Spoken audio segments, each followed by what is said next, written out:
Vakar patalpinom į internetinę erdvę vieną automobilį, Porsche, gražus modelis, nieko negaliu sakyti.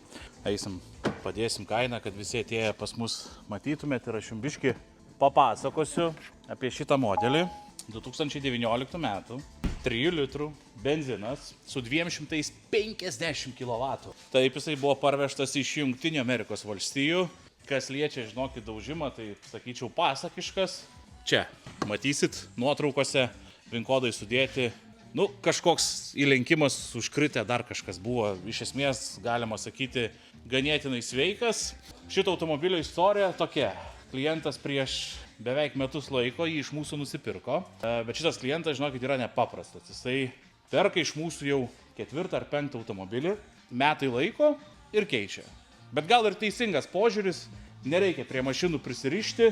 Ir sako, nori jau šitą paršiuką perleisti į naujas rankas.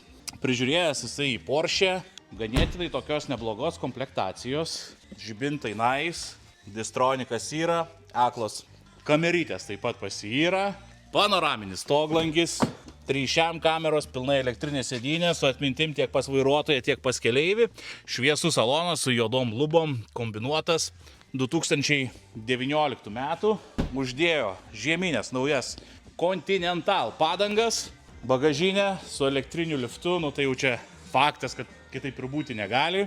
2 komplektukai jums žieminių ir vasarinių kilimėlių, 1, 2, 3, 4, 4 puškos gale, šokam čia į galinės vietas.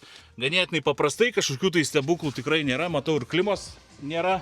Kaina automobilio 42 900 eurų, rida 140 000 km, aišku, skaitmeninė jau multimedija, pusiau skaitmeninis, negalim sakyti pusiau, Porsche'as išlaikė šitą originalų, o čia sudėjo skaitmeninius skydelius, multifunkciniai vairai, distrai, visi kiti reikaliukai yra.